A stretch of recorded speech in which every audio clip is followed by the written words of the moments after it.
y'all. It's Brigitte Cutshall with Real Things Living. Today, my guest is Dan Metcalfe. He is the author of Born Superhuman, and he has a amazing background. Can you see hi, Dan? Hey, nice to be here. I appreciate it. I'm glad that we connected. And I'm always curious, especially when I have authors come on, what inspired them. It's usually inspiration and motivation of why they wrote a book. And you have I should say amazing, you have a interesting background. Can you share with us what got you here? Sure, absolutely. I was born in England and went through a very athletic background, wanting to be a professional soccer player, and also doing 8 years with the Royal Marine Cadets as part of my training and physical strength. But a very interesting thing happened. I was doing aerobics to get supple for mountain climbing because I was going to go to the special forces. And the teacher there said, "You should become a dancer." I'm like, "What?" Because you should become a dancer. Here I was with the shaved head and running with 50-pound backpacks on the sand. So I thought I'll do it for a laugh because I was going to sign up in 2 weeks' time. And I went up to audition for a theatre school called Lane Theatre Arts just outside London in a place called Epsom. And right there and then they offered me a full 3-year scholarship to start in 2 weeks' time. So here I've gone from this place. Had never even been to a theatre show in my life before. And I'm suddenly thrust into this world of dance to find out that I could sing and I could act. And a year and a half later, I'm on the West End in Andrew Lloyd Webber shows, ending up playing the lead and touring the world. So that's, it was an incredible journey. But everything we have, Bridget, is a gift from the suffering that you've gone through, the people that are listening to this podcast. Everything is a gift if we wrap it right, because I didn't know the journey that I was on was going to lead me to where I ended up. So you had an accident, right? How old Yeah. were you? How long ago did this happen? So in 1994, I was performing in a show called Starlight Express. It was the first theatre show in Las Vegas. And actually, my face was part of the biggest billboard in the whole of Las Vegas. And we had the tallest standing free sign in the world. And I woke up one morning and on the news, it showed that a storm had come through and blown the sign down. So my face was shattered across paradise. But I didn't know that was the beginning of my next step, the shatter. During the show, I fractured my spine and I was paralyzed on stage. And the doctors told me that I'd be disabled for life, and they wanted me to sign a piece of paper that would basically put me on disability for the rest of my existence here. And it was cheaper to disable me than it was to try and fix me. And so that became part of my journey. And at that time, I wasn't mature enough to understand that the struggles that I was going through was actually building an incredible resilience that would serve me for the rest of my life. But it really came down to understanding mindset, what we're going through. Every struggle is really a lesson that if we learn, we can overcome. But if we don't take the time, we sit there. I have a saying that I love, Bridget. Why be the victim when you could be the hero? And that's exactly who you are, going through the cancers that you have and the other challenges. You could sit there with the wrong mindset and wait to be saved or blame everybody else. Or you can say, I have this incredible character. I'm an incredible person that I haven't even understood yet the full brilliance of who I am. But here's the opportunity to really discover my character and what I really want. I like how you took that accident and then you kind of defied the doctors, but in a good way, because you know your body, you know that what you can and cannot do. And you're right, they were just like, they didn't really, they just thought it was overwhelming for them, maybe. But so how did you come across to find the solution to help heal your spine and be able to move again? Yeah, it was actually pretty incredible. Not only did I heal, I became a head coach on the Olympic program for soccer. I have 40 players that I train that went on to play pro. This is from the youth level. I started my own nonprofit organization. I opened a gym in Los Angeles, which was based on mobility and power of movement, where I came across a gentleman by the name of Bob Eubanks. I've You heard may, of him. yeah, a Newlywed Game. And I'd written a movie. We're down at Netflix with Bob, and he couldn't get up out of a chair. He was 79 at the time. And so I said to him, "But what are you doing for training? Because you're better than this." And we'll get to the whole point of Born Superhuman in a minute. And Bob told me, "I'm going to a physical therapist. I'm doing training 3 times a week." Well, what do you do? Well, I do 20 bicep curls. They put a ball against the wall. I do 10 squats. I get on the bike. I bike for 10 minutes and they massage me for half an hour. And my exact words, Bridget, were, "So they're helping you die comfortably." I don't know why I said it because I didn't mean it. It just came out. And having gone through the suffering and the recovery, I understand so much the brilliance of the body, the incredible power of the brain. We are the greatest technology. Every single person has the greatest technology between their ears. And yet we don't tap into it because we're dumbed down by society to accept this is just the path you're on. So I started training Bob. I said, "Let me help you," because he was falling a lot. And I had a dream about a training product that I went on to create. I woke up the next morning because I was trying to help Bob to move better and I was focused on the body. And when you're falling, we naturally say, strengthen the legs, strengthen the hip flexors, strengthen the core, you'll move better. It's not true.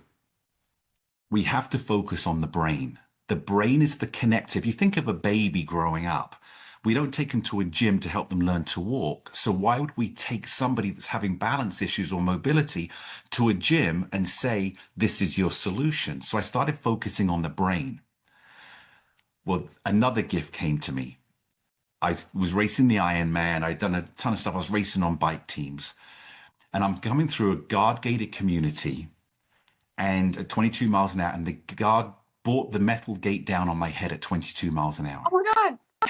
I was knocked unconscious. I was out for almost 3 minutes. Part of my brain died. I had to learn to talk again. I had to learn to function. I had to learn to move. I had to actually train myself to not pass out. I'd sit there talking and either freeze without knowing. It's like a computer that, suddenly spins, or I would just lean over and fall asleep and wouldn't even know that I'd done this. So I started studying the brain. And that was how I changed Bob. And since then, I started a company, Total Balance Company, that we have over 70,000 people that have used our product. 100 years old back walking unassisted, strokes, MS, Parkinson's. Because when you focus on the brain, the body will follow. It's incredible. So my own suffering of having to go through these challenges and other things that happened as well. Instead of sitting there saying, okay, I'm going to listen to a doctor that isn't as invested in me as I am. Of course, I'm going to listen to doctors. I'm not going to sit there and say, I know everything. That's not what it is. But I don't sit there and accept what they say. I say, I'll listen, educate, learn, improve my own knowledge, but take responsibility for me because nobody is going to get better waiting for somebody else to fix them. So I have I got so many philosophies, all work, but there's one, I don't believe in hope. I do believe in hope for others. So I can say, Bridget, or any of your listeners, all your listeners, I hope you have a great day. I hope you have a great week.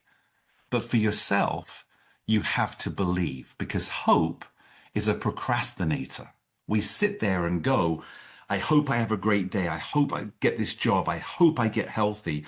I hope that I'm sleeping better. And so we wait for someone to help us. But when you believe is an actionable word that I believe the same as you went through. You believed you could heal, otherwise you wouldn't have. And we're born to heal and we're made to be successful. I like that the word believe. You're taking action. Your brain is telling your body to heal. Right? Maybe think of your brain being. You mentioned the computer analogy is like the hard drive, right? Correct. And you got to keep your hard drive healthy too. It's so important because we have two forces in life. We have our life force, which is our heart. That gives us life. Then we have our power force, which is our brain.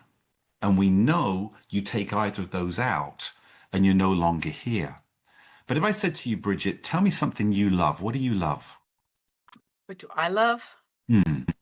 Oh, A lot of things. I'm just kidding. I love my family, but I also like moving. I like being outside because that, I guess that is putting myself in action. You know what I'm saying? I think that's first thing that comes to mind is nature, being outside.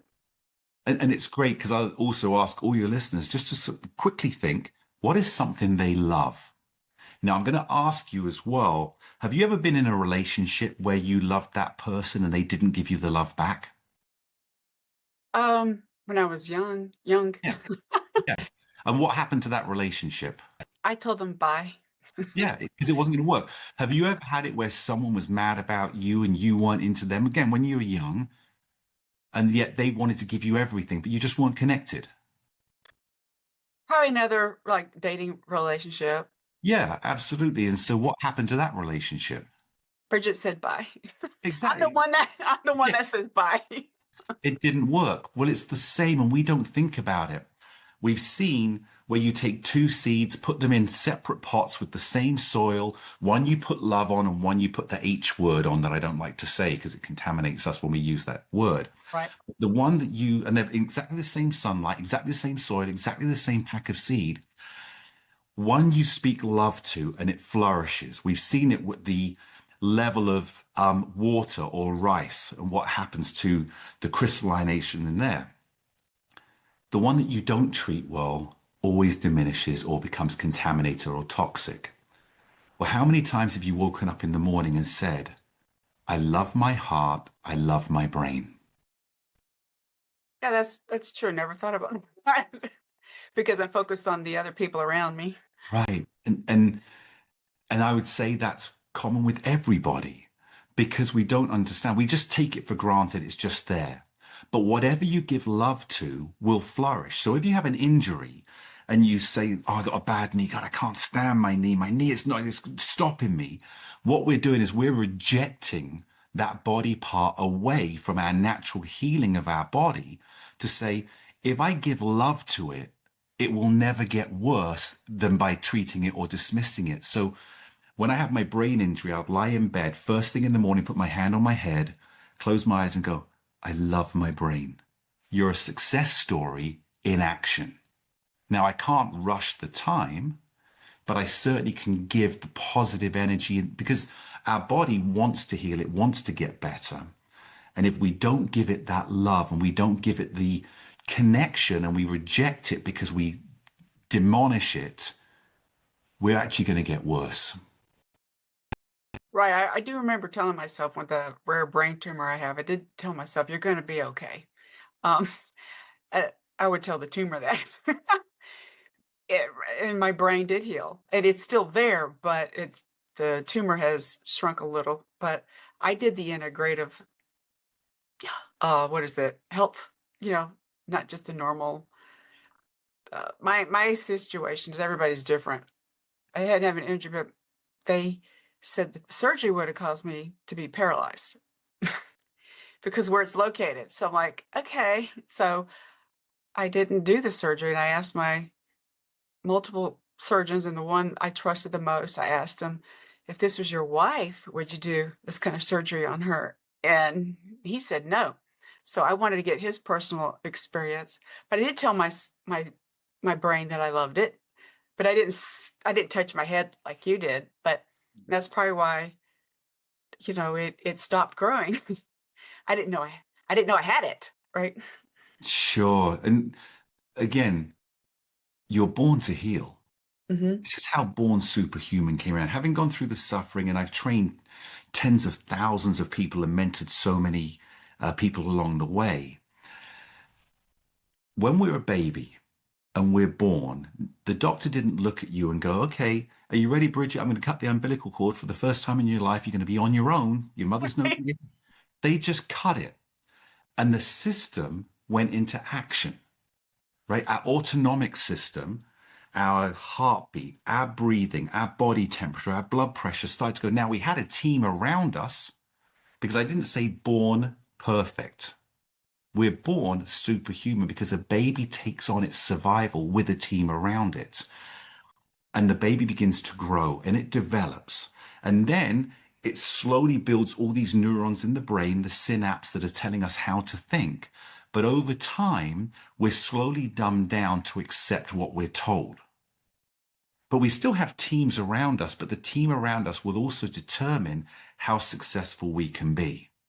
Now, why is it that we sit here and go, okay, well, the doctor said I'm going to be sick and I've got to take these drugs and I've got to sit, and I'm not anti-drug, I'm anti-dependency because sometimes we need a kickstart. But if we reinvest into our own power and realize we are born to heal, because the brain doesn't know the difference between fiction and reality. The brain will only act off of what we give it, which is why mindset leads the brain to action. And we've all been there. You've had a dream, you wake up, or a nightmare, and your body's sweating or you're excited and you have to look around and go, oh, it was a dream. And you tell yourself, but your body's reacted fully to what we've experienced when we're, subconscious or unconscious.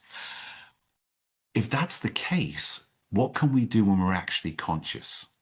So within Born Superhuman, I have 7 pillars of natural health because it's not always what we take. It's often what do we eliminate that's actually causing the contamination, or what do we eliminate that's creating the inflammation, which then leads to the disease. And it's not about buying things. It's about committing to you. And the magic we seek is in the work we actually avoid. That's true. I like how you're talking about the 7 pillars of health, and it is the mindset is so important. I learned that as well over time because we are told to do certain things, but I believe everybody's different, and you agree with that. Our bodies are different, our DNA is different, our environments are different, but you have to figure out a way to, I should say, survive, but to progress. It's just amazing.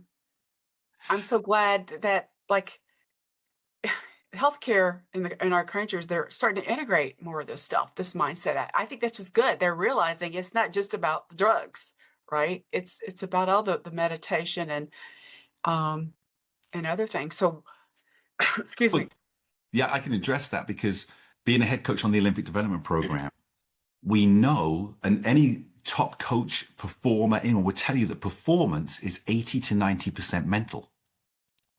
When you have the top performers in the world, it's not because they're fitter or stronger or smarter. It's that they have the right mental approach, Yes. ability to be resilient under pressure and excel under free flow. Yes. And so we're all in the game of life. And as you said, Bridget, we're all unique and different.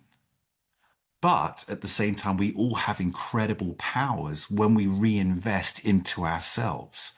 And so, how do you create that bulletproof mindset? That doesn't mean to say you don't get down. It doesn't mean to say you don't get upset. It doesn't mean to say you don't have emotions.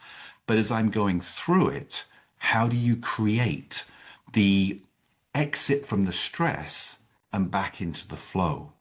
There's a saying that I love: every level has its own devil. Every level has its own devil. So as we Right. progress and learn, it gets harder to go to the next level. So how do we learn the lesson that removes that sticking point or the depression or the sadness or the sickness?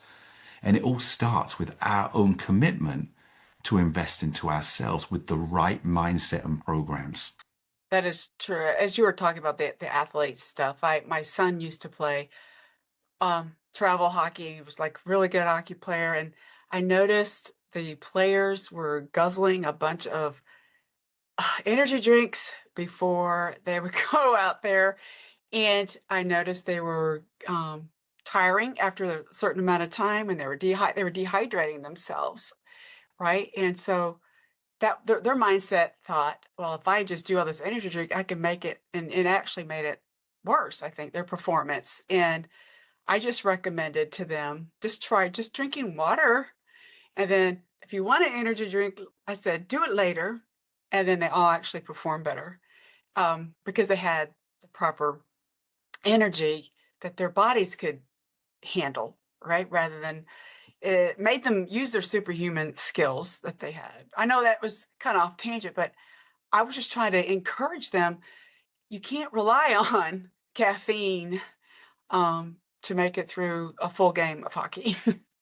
Yeah, it's actually not off topic because I think it's a perfect point that the body is made to function. How do we provide the body what it needs so it functions at its highest ability? And you're 100% right. When you had the Gatorades and when you had the different, monster drinks that are coming out that are decaffeinated, we're trying to make up for the fact that maybe I stayed up and partied last night. So I need Right, to right. rush. But the brain has to have the right, and the body has to have the right nutrients and the right support to maximize. And we know that the mistakes that are made in sports, and I'll, because I specialize, one of the sides is specializing in sports, tend to happen in the last 10, 15 minutes of each game in soccer, or maybe the last 5 minutes in a shorter game. Why? Because mentally, we begin to get tired. It's not physically. Hmm. Mentally, we start making the wrong decisions. But that's also in life. The more tired we are, the less strength we have to make the right decisions Right. for our goals. And so, with the 7 pillars that I have, which are in the book, and I have to say, yesterday I got notification that my book was nominated for, it was World Book Day, I think it was yesterday. Awesome. And it got nominated next to, alongside Peter Attia, who you may have heard of, who's a brilliant guy. So for me to have that, I don't know the company, I don't know anybody that did it. So it was nice to be there. But the 7 pillars, I put them in order of importance for thriving in life. Number one is oxygen. If we don't have oxygen, then obviously we're not going to be here. We've got literally, between 5 and 15 minutes before we're brain dead. So how do we increase the quality of the oxygen? Second, we've now got to have hydration. Hydration's critical. If you don't hydrate properly, and there's certain ways you can do better. And I don't know if you know, Bridget, but more than 50% of the population in America of people 50 and older are in a constant state of dehydration. Remember, 3% dehydration in sports can lead up to 20% underperformance on the field, just 3%. And we're in a constant state. Number three is sleep. Sleep is where we heal. Sleep is where we recover. Sleep is where the brain gets to detoxify from all the stresses that we had that day. Number four is nutrition. There was a great saying I heard the other day. It says, when you're hungry, don't think of eating. Think of nourishing. Right.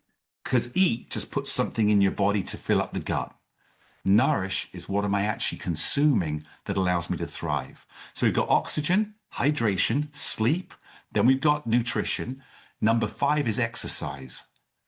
They've got studies that have shown that someone that smokes but exercises will outlive somebody that doesn't smoke but sits at the computer 8 hours a day without moving. Movement is critical for the brain, and the brain is connected to movement, and obviously your cardiovascular health with movement. Number six, which is my favorite, is mindset.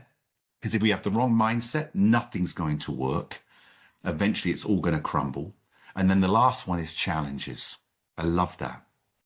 Because if we don't have something that we're striving for in life, we will decline. Because aging is the excessive pursuit of comfort.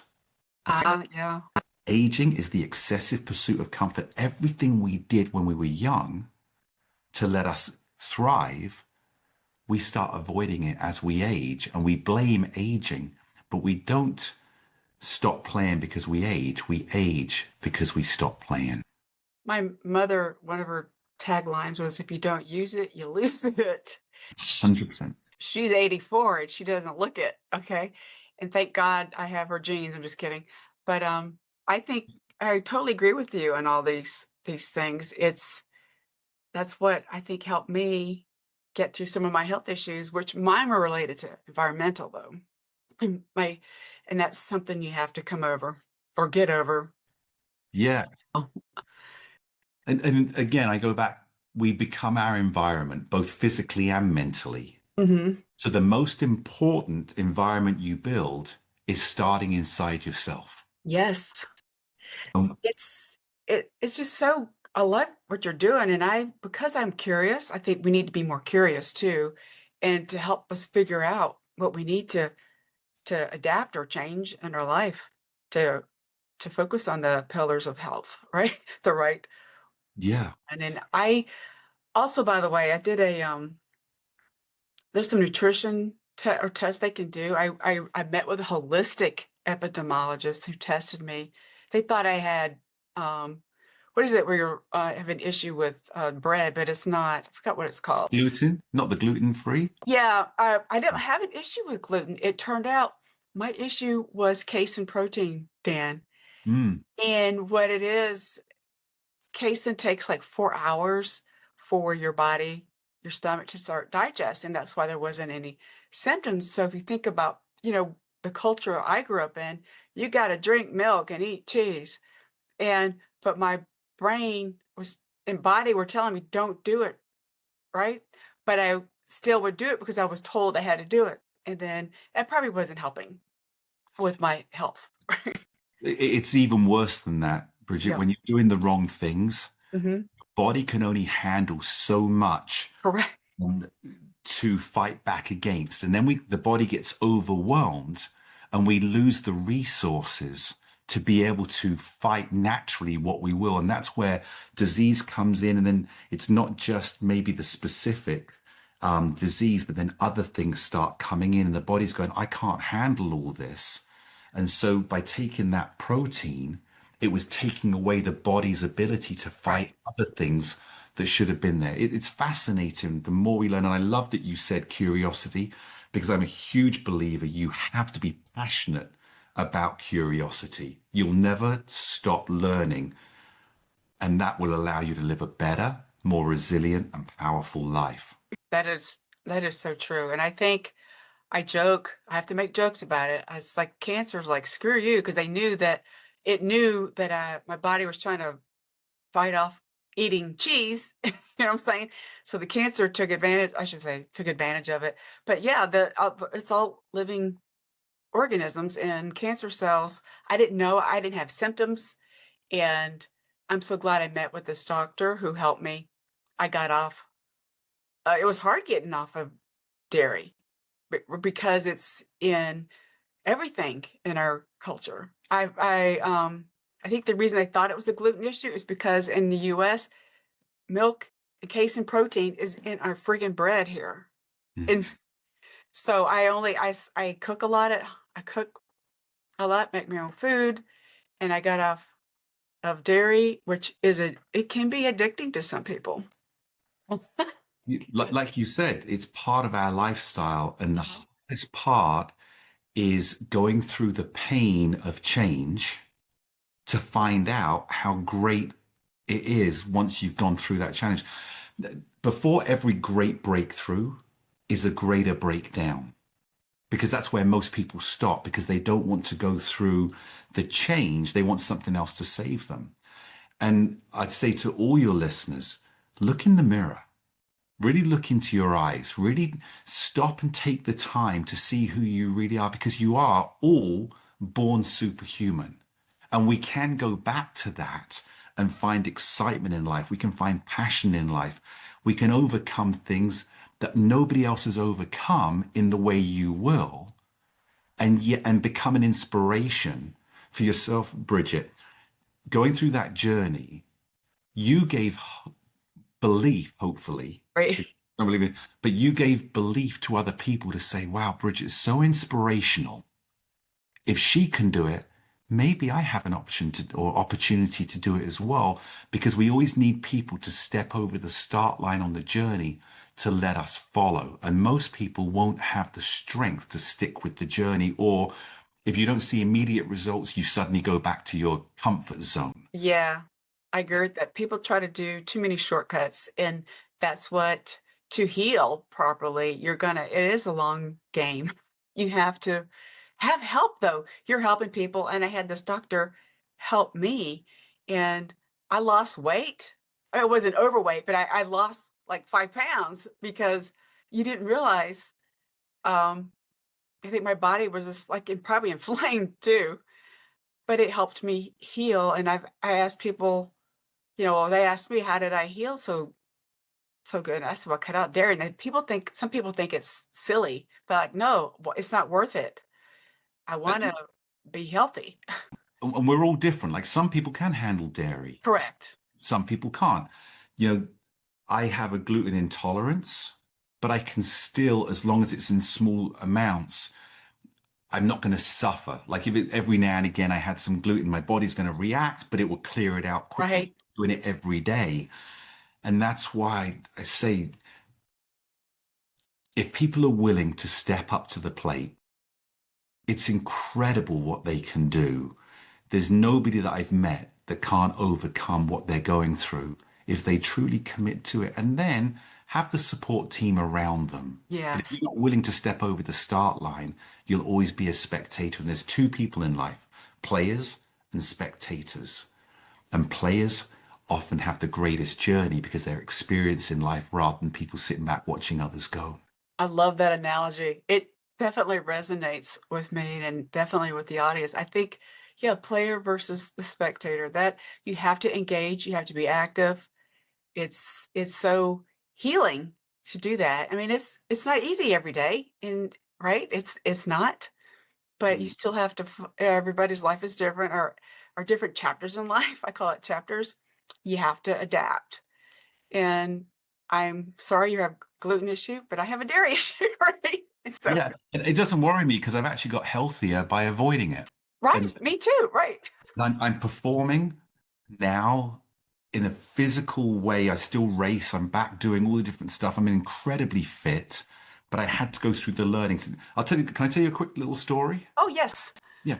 So I was coaching this, I had a non-profit organization for kids based in soccer, and we put hundreds of kids into Division 1 schools and professionals and stuff. But I was coaching this little 10-year-old team, and we're in State Cup, and we're playing against this Hispanic team that were not twice the size, but a lot bigger than us. But we were fantastic. They just matured quicker than we did physically. And we ended up losing 5-2. But we were the better team the way we played, but we just couldn't handle the physical strength and power of the opposing team. So afterwards, I bring the team side, all the kids are crying. Yes. And all the parents are feeling bad. And we're near the exit of this complex that has 20 fields. So all these kids and parents are walking by half happy because they won, half unhappy because they lost and they're out of the state cup. Well, I had the kids sit down. Everyone's walking by and I said, okay, kids, put an L on your head. So they all had to put this L on their head. And they're sitting there crying. And my parents are like, what an ass. Why would the coach do that? We all know what that stands for, right? And the other parents from other teams that don't even know me, well, I'd never have my kid play for that coach. What an idiot. How demonstrative he is to his kids. I said, okay, kids, how do we do, Steve? We lost. What was the score? 5-2. I said, what does the L stand for on your head? And they go, that we're losers. I said, yeah, unless that L stands for learner, because you can never lose when you learn. I said, today I was so proud of you. I said, you were the better team out there. What we couldn't control, we now will have to go and work, and eventually you're going to grow, and that team will never beat you again. And this team went on to become one of the top teams in the state over the next Oh, 6 years. wow. But all the parents suddenly were like, wow, I love my coach, right? Because we took a situation and said it's not how we see it, it's how we define it. So anybody that's suffering, anybody that has a goal, it doesn't matter your age. Age is never the reason. It's our approach to where we are in life.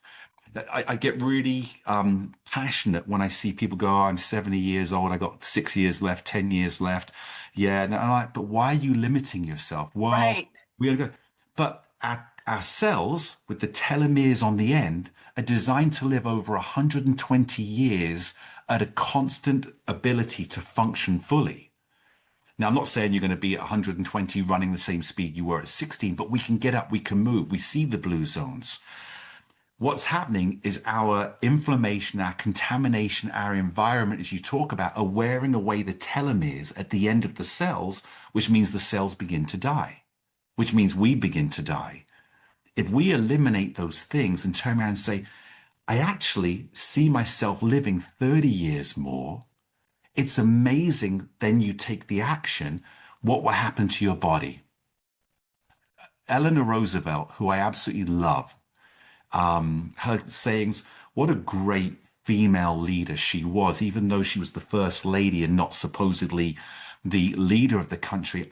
the lessons that she imprinted, she had one that said, refuse to take your place by the fireside and watch the world go by. I'm just paraphrasing. She said, remain curious always. And when people decide this is not the life I want, and they stand back and said, everything I've learned in life or to this point in my life is really knowledge I've gained, I can become still everything that I dream to be, and I'm going to make my memories forward, not behind me. I like that. That's very inspiring. And I like the quote about be curious. I don't know where I learned it from originally, but I think that helps you learn and to move forward and try. I always believe in trying to keep it simple, right? And Huge. it's important that can reduce stress, which is part of our can be part of our environment that we're in. I think I love your 7 pillars of health and how it's about how we define it approach. Yeah, thank you. I look at it and say, so many people are trying to sell us stuff, right? If you want to have this, buy this. Yes. And we're like, okay, and I have products, so I'm not here to sell. I'm saying if you want acceleration, if you want additional support, then there is this you can have. But the reality is, if you look back 100 years before we had this capitalistic world, and this is not political, it's about, before it was about living, going Yes. out, doing an honest day's work, coming back, spending time with your family, and our health was much more natural. So you don't have to spend all this plethora of money out there to get what you want. Because I speak in the biohacking world, I speak in the health world, do a lot of keynote speaking around the country, but the first steps cost nothing. And if you're willing to commit to it, you don't need to spend money. You need to be honest with yourself, honest with what you're doing, and say, this actually isn't good for me. I'm willing to give it up. I'm willing to stop. And there's so much information out there now that I urge people, if you're struggling or you're doing great, stick with the improvement, get on the path. I've got so many sayings in here, Brigitte, That's okay. but there's one that says, if your path ahead seems easy, it's because you're on somebody else's. That's true. You aren't doing the hard work, right? Yeah. If we want our life to improve, we've got to do the hard work, but you're either working for somebody else's dream or you're working for yours. There's no in between. I like I like that. So you're kind of like a coach in life. That's how I'm saying it. It's not just on the health, but a coach in life and how to live. And what is one takeaway that you want to share with the listeners? There's so many takeaways I know. I just because it's like I have all these different states of program, but I would really turn around and say self-love is not selfish. It's essential. If we don't love ourselves, we will be the first ones to diminish in the joy of life. And so we're always taught we have to give. If we give, there's that word selfish. Selfish is where we give to ourselves instead of others. But we've seen, they say, if you're in a plane and you begin to lose altitude and the yellow mask comes down, put it on you first, because then you can help everyone around because you're in a great state to be able to help. So many people, especially in the current situation of anger and fear and everything that we're going through, especially in America, but it's affecting the world. Give yourself love. Find happiness within you. It's not selfish. Do something for you every single day that makes you happy and proud. Even if it's 5 minutes. Put music on. I have in my book, Born Superhuman, different tips how to improve your own personal environment, because then you will have the greatest effect on those around you and create the environment you want to live in. I love that. It's just very inspiring to talk to you. So, Dan, where can people learn more about you? Where can they find you on the Yeah, I've got internet? a couple of different places, if I can say that. First off, on Instagram, it's Dan Metcalfe underscore official. So, yeah, Dan Metcalfe underscore official. I also have it on Instagram and all platforms, Born Superhuman. BornSuperhuman.com, Instagram Born Superhuman, TikTok Born Superhuman. And then I also have TotalBalanceCompany.com. And Okay. that's really about physical health, physical wellness. The Total Balance Company is about brain health for the body and the movement and the way that we can create new neuroplasticity, increase our brain strength till the very last breath we ever take. I love this. I'm going to definitely get your book too. Don't forget his book, Born Superhuman, right? This is really helpful. And for those that are listening, I'm going to include the links that he mentioned in the description section. You're very inspiring, and I want to have you back on again in the future. How's that? I'd love to. There's so much we can talk about. Yeah. The beautiful thing, Bridget, it's about everyone else. Yes. Our greatest accomplishments, there's a great, another saying, the greatest leaders don't have the most followers. The greatest leaders create the most leaders. That's true. So my greatest success is not by everyone following me. My greatest success is by helping other people lead their own lives that then inspire others and they get their impact to help others as well. And this is why I started this podcast because of that. I'm sharing stories like yours. Yours is very, very powerful. Thank you. And I appreciate you sharing everything and appreciate your time. Thank you. And thank you, listeners. So that my teeth got mixed up there. Thank the listeners as well for sharing their time with us and with me to hear the message because it's invaluable. Thank you again, guys.